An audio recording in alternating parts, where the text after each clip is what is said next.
वो 31 अक्टूबर 1984 की सुबह थी।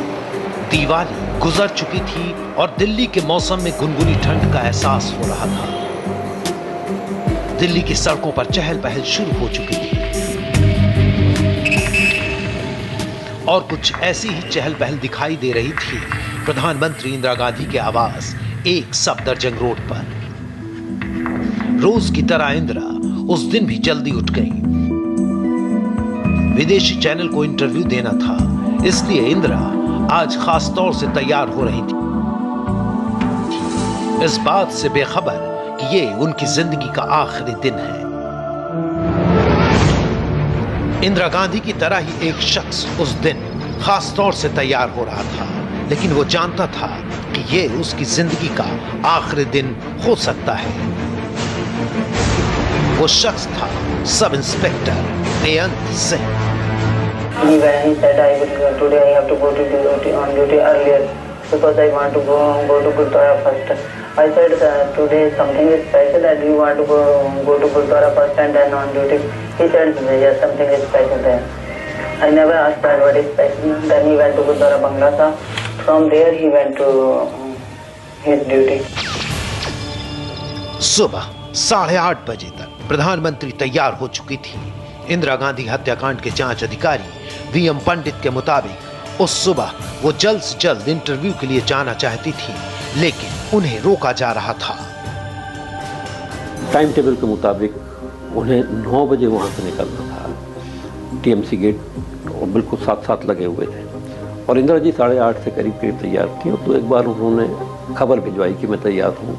इंदिरा जी ने कहा नहीं, मैं टाइम पर ही जाऊंगी, और वो रेडी थी। और लेकिन जहाँ इंटरव्यू होना था वो लॉन में होना था, वहाँ पत्तियाँ वगैरह गिरी थी, उसकी सफाई हो रही थी। तो इंदिरा जी को रोका जा रहा था कि आप थोड़ी देर और रुकिए। जांच अधिकारी वीएम पंडित के इस दावे को सुनकर इंदिरा गांधी के सारे अपॉइंटमेंट तय करने वाले उनके विशेष सहायक आर.के. धवन 29 साल बाद भी नाराज हो जाते हैं। ये बिल्कुल गलत बात है। मैं वहाँ जब पहुँचा था 8 बजे, जैसे रोज़ प्रातः पहुँचता था, उस वक्त वो एक उनका अपना हेयर ड्रेसर आया हुआ था। तो अपना हेयर ड्रेसिंग का काम कर रहा था। तो 8:30 बजे तो जाने का प्रश्न नहीं होता था। उसके अलावा ये था कि उनसे जो दिवाली 2 या 3 दिन पहले दिवाली थी, तो उसके क्रैकर के जो होते हैं वो वहाँ पर अभी जो मैदान जहाँ पर ग्राउंड जहाँ पर इंटरव्यू होनी थी वो साफ़ सुथरा नहीं था। तो वहाँ से अकबर रोड से मैसेज आया था कि इंदिरा जी को थोड़ी देर रुक जाना चाहिए ताकि वहाँ पर सफाई हो रही है। और वो इसमें 5-10 मिनट के बाद उन्होंने जब फिर इंक्वायरी की तो इसे पता चला और उधर वो चल दी गई। इसमें कोई ऐसी बात नहीं थी, किसी प्रकार का उनको किसी को रोकने का प्रश्न नहीं था और वो किसी के कहने पर रोकने वाली भी नहीं थी। ये लोगों जिन्होंने ऐसी मन गढ़ंत बातें की उनको कुछ मालूम, असलियत तो है नहीं, असलियत मालूम नहीं है, मन में जो है लिख दिया। एक सफदरजंग रोड के अंदर इंदिरा जल्दी में थी और घर के बाहर उनके कातिल भी जल्दी में। सतवंत सिंह ने उस रोज बीमारी का बहाना बनाकर अपनी ड्यूटी उस जगह करवा ली थी जहां खड़ा होता था बेअंत सिंह। इंदिरा के दोनों कातिल अब एक साथ एक ही जगह पर इंतजार कर रहे थे प्रधानमंत्री का। लेकिन हर साजिश से बेखबर इंदिरा गांधी सुबह 9:15 बजे अपने आखिरी रास्ते पर निकल पड़ी। उनके साथ उनके सहायक आर.के. धवन भी थे। बिल्कुल तैयार हो गए। जब अकबर रोड जहाँ पर दूसरे इंटरव्यू होनी थी उस दिन जा रहे थे, जब हम गेट के पास पहुँचे, जब जा रहे थे तो रास्ते में एक उनको वेटर मिला जो कप और प्याले ले जा रहा था चाय के लिए। तो उन्होंने कहा कि ये कप और प्याले अच्छे नहीं हैं, जाओ वापस दूसरे कप एंड प्याले लेके आओ। तेज कदमों से चलती हुई इंदिरा गांधी उस गेट के करीब पहुंच गई थी जो एक सफदरजंग रोड और एक अकबर रोड को जोड़ता है। ठीक इसी जगह पर रिवॉल्वर के साथ बेअंत और मशीन गन के साथ सतवंत मुस्तैद खड़े थे। इंदिरा थोड़ा और आगे बढ़ी। उन्होंने बेअंत को देखा और बेअंत ने उन्हें नमस्ते कहा। इसके बाद बेअंत सिंह ने अचानक 38 बोर की सरकारी रिवॉल्वर निकाली और इंदिरा गांधी पर पहली गोली दाग दी। इंदिरा ने सिर्फ इतना कहा, ये क्या कर रहे हो? लेकिन तब तक बेअंत ने 5 और गोलियां इंदिरा के शरीर में उतार दी। बेअंत को देखकर सतवंत ने भी मशीन गन से गोलियां दागना शुरू कर दिया।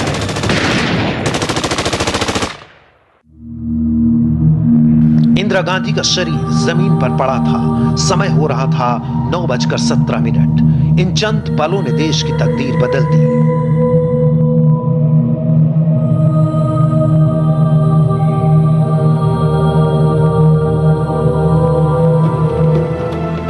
इंदिरा गांधी की हत्या के एक और चश्मदीद हैं कांग्रेस नेता माखनलाल फोतेदार। 29 साल बाद भी उस पल को याद करके फोतेदार की आंखों में आंसू आ जाते हैं।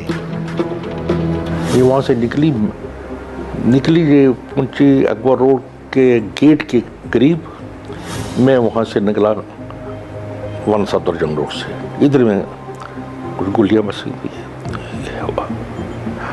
बाद में मैंने और धवन जी ने उठाया, गाड़ी में रखा, सोनिया जी ने अपनी गोद पे इनको रखा, एम्स ले लिया। इंदिरा गांधी की हत्या के बाद एक सफदरजंग रोड में अफरा तफरी मच गई थी। हैरत की बात है कि प्रधानमंत्री निवास में 24 घंटे तैनात होने वाली एम्बुलेंस का ड्राइवर भी मौके पर नहीं था। तो उस वक्त पहले हमें कहा गया था कि हमेशा एक यहाँ एम्बुलेंस की गाड़ी रहती है, लेकिन उस समय जब गाड़ी को कहा गया तो कोई एम्बुलेंस अवेलेबल नहीं थी।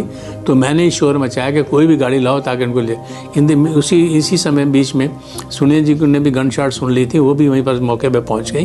तो जो भी गाड़ी सिक्योरिटी वालों की थी उसमें सोनिया जी को रखा गया और साथ में उसमें सिक्योरिटी ऑफिसर था, मैं था, सोनिया जी थी और फोतेदार थे, और हम इंस्टीट्यूट के लिए फट से दौड़ के चले गए। गोलियों से छलनी इंदिरा गांधी को सुबह 9:30 बजे देश के सबसे बड़े अस्पताल एम्स लाया जा चुका था। उस वक्त एम्स में मौजूद डॉक्टर स्नेह भार्गव, डॉक्टर NP गुप्ता और डॉक्टर TD डोगरा को 29 साल बाद भी याद है कि तब क्या हुआ था। मुझे स्टाफ ने आके बताया कि प्राइम मिनिस्टर कैजुअल्टी में आई है। तो मैंने सोचा कोई इमरजेंसी होगी, कोई इन्फॉर्मेशन नहीं है कि प्राइम मिनिस्टर ने आना है। तो मैं भी भाग के कैजुअल्टी गई देखने के लिए। वहाँ जाके देखा कि जूनियर स्टाफ टेबल पे बैठा था। तो मैंने कहा where is the prime minister? तो they pointed out to the trolley and when I saw her she was covered with blood. सब सीनियर डॉक्टर्स भी वहाँ पहुँच गए और सबने मिलकर तय किया कि इनको ऑपरेशन थिएटर में ले जाया जाए और इमीडिएटली इमरजेंसी से वहाँ पे ऑपरेशन थिएटर की तरफ शिफ्ट कर लिया गया। हम लोगों ने देखा कि जो ब्लड उनके शरीर में जाता था वो फव्वारे के माफिक सारा जो गोलियों के छेद थे उनमें से निकल रहा था और उनका तुरंत छाती खोली गई, हार्ट खोला गया, ऑपरेशन की कोशिश की गई और डॉक्टरों ने वहाँ पर बहुत बड़ी टीम थी जिसमें 7-8 डॉक्टर लगे हुए थे जो कि मिलके सब ऑपरेशन कर रहे थे और ऐसा लगने लगा कि फिर शायद है कि वो रिवाइव नहीं हो पा रही थी। एम्स में डॉक्टर गांधी की जान बचाने की कोशिश कर रहे थे लेकिन देश बेखबर था सिवाय इन 3 पत्रकारों के, आनंद सहाय, सतीश जैकब और तबलीन सिंह। अपने जमाने के वो तीनों दिग्गज रिपोर्टर जो खबर लगते ही एम्स पहुंच चुके थे। हम लोग मेन गेट जो है एम्स का, मेडिकल इंस्टीट्यूट का, वहाँ पर धीरे धीरे करके समझिए कि 11 साढ़े 11 बजे तक काफ़ी लोग आ चुके थे। 20-25 लोग तो आ गए होंगे, कुछ बाईस्टैंडर भी थे, कुछ पत्रकारों को कुछ कहीं कहीं से सुराग मिली होगी। तो सतीश ने बड़ी होशियारी की, वो गेट के अंदर स्लिप करके चले गए, वो और हम भी गए और सीढ़ी, अब कहाँ उनको ले जाया गया हम लोगों को आइडिया नहीं था बिल्कुल। तो वो सीढ़ियाँ चढ़ते हुए यहाँ वहाँ और फिर हमें वो पीछे छोड़ गए, वो आगे बढ़ गए। और मैं अभी ऊपर चढ़ ही रहा था, मैंने देखा एक डॉक्टर साहब बुजुर्ग से थे, उनकी वो शायद वो ऑपरेशन थिएटर से निकल रहे थे, उन्होंने वाइट गाउन सी पहनी हुई थी और उनका उन्होंने वो उतारा हुआ था और हाथ में उनके दस्ताने थे, वो उतारते हुए नीचे उतर रहे थे। तो मैं उनके साथ साथ चलने लगा और मैंने डॉक्टर से भी वैसे ही सवाल किया जैसे जॉर्ज से किया था। मैंने कहा जॉर्ज साहब बच तो जाएंगे ना?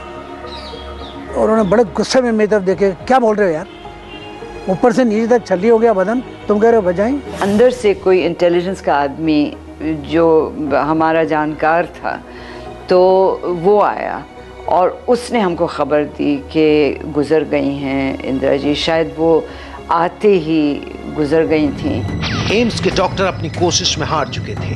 कहते हैं कि अस्पताल लाने के कुछ समय बाद ही इंदिरा गांधी की मृत्यु हो गई थी, लेकिन एक खास वजह से हिंदुस्तान की प्रधानमंत्री की मौत की खबर सारी दुनिया से छिपाई जा रही थी। Because there was no one in Delhi to take charge. तो we were advised that जब तक ज्ञानी जी और राजीव जी आते नहीं हैं, Mrs Gandhi will be in the hospital. So we kept her in the operation.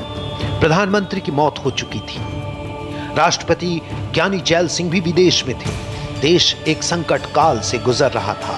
अब नजरें उस शख्स को ढूंढ रही थी जो बनने वाला था देश का अगला प्रधानमंत्री, राजीव गांधी। लेकिन कहां थे राजीव गांधी? कैसे दी गई उन्हें उनके मां की मौत की खबर? कौन था जो नहीं चाहता था कि राजीव गांधी बने देश के अगले प्रधानमंत्री?